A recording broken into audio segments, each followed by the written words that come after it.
meeting, entre guillemets, est sous un autre format. On a l'habitude de voir des meetings avec voilà, des politiciens et autres qui font des slogans. Là, c'est tout à fait différent. C'est un rassemblement des jeunes et des femmes qui vont écouter les détenteurs, les réalisateurs des projets du président Macky Sall.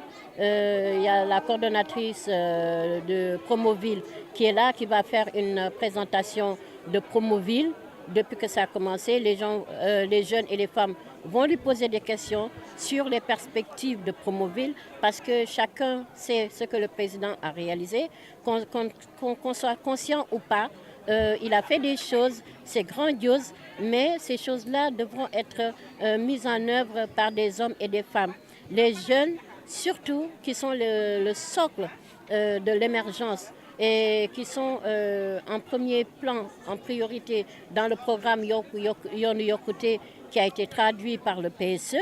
Et quand vous prenez l'axe 2 et 3 du plan Sénégal émergent, on parle du capital humain. Et c'est ce capital humain qui va travailler et qui va valoriser les infrastructures qui ont été mises en place par le président de la République, M. Macky Sall. Absolument, ça va contribuer à rendre visibles les projets, les programmes, les réalisations, que ce soit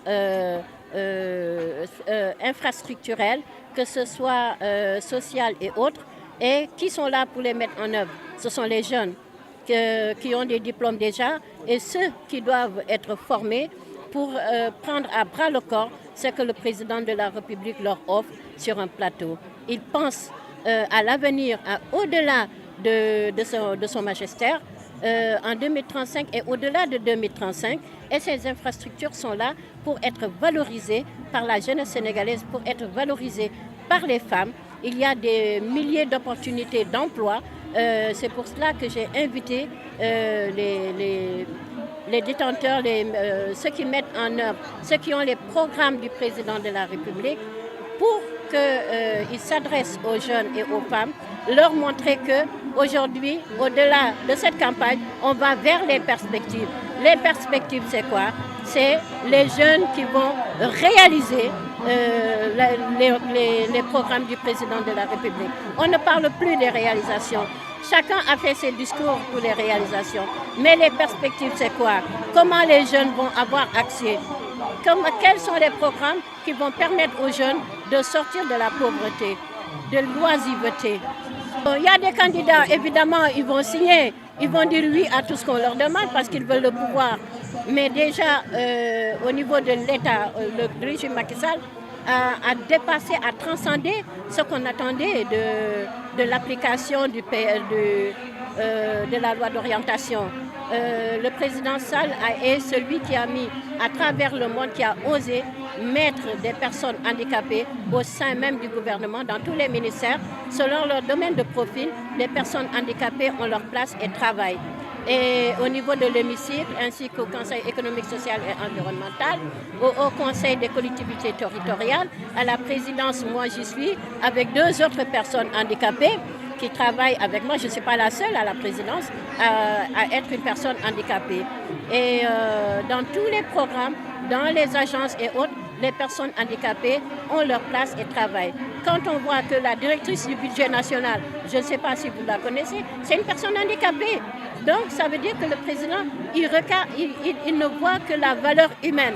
Il ne regarde pas le physique, ce n'est pas ça qui l'intéresse. La compétence de la personne, le profil de la personne.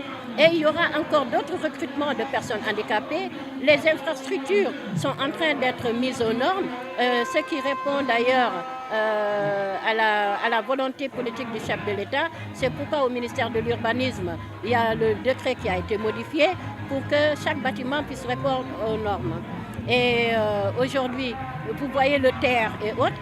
J'ai moi-même mis en place un comité pour travailler sur l'accessibilité aux terres. C'est aussi bien l'accessibilité infrastructurelle que sociale, parce que les personnes handicapées vont aussi être employées dans le terre, vont être aussi employées dans les gares. C'est des gares comme en Europe.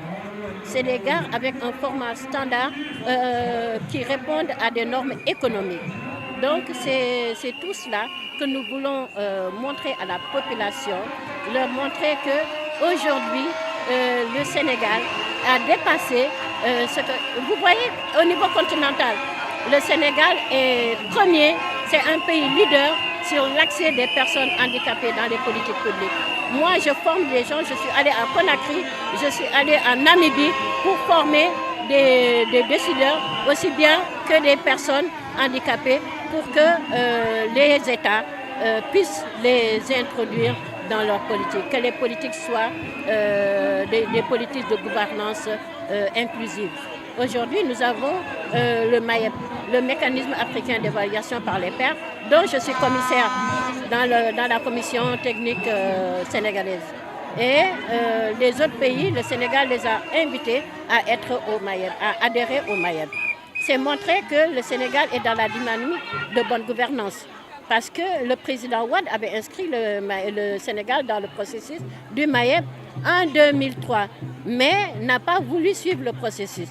Macky Sall est venu en 2014 réinscrire le Sénégal dans le processus du MAEP. Et il a présenté le rapport pays au sein de ses pairs à l'UA, à l'Union africaine, au sommet. Il a répondu aux questions de ses pairs et a décidé de mettre en œuvre les recommandations de ses pairs. Et c'est ça même que j'ai été un peu partout dans le pays pour encore faire des CRD, montrer le rapport et pour que les populations puissent amender le rapport-là. J'invite les populations sénégalaises à savoir raison garder. On est dans un pays stable, un pays solide. Quels que soient les remous, il n'y aura jamais de tsunami. Et les jeunes qui sont là, les femmes qui sont là, nous les invitons tous à aller voter, accomplir leur devoir dans le calme, dans la tranquillité et attendre les verdicts. Aujourd'hui, vous les journalistes, vous êtes partout dans tous les bureaux de vote. Donc que personne ne pense qu'il y aura quelques tricheries, comme on a tendance à le dire, qu'on n'invite personne à aller au-devant, à saccager et à créer des troubles. Parce que ceux qui vont le faire, c'est eux qui vont exposer leur famille. Ceux qui demandent aux gens de sortir, leurs familles ne sont pas là, elles sont à l'abri. Donc j'invite mes frères, mes sœurs et surtout les personnes handicapées qui n'ont personne pour les aider quand il y a des problèmes. Il faut penser à ces gens-là aussi. Nous avons l'obligation de les aider, de les soutenir et de veiller sur leur sécurité.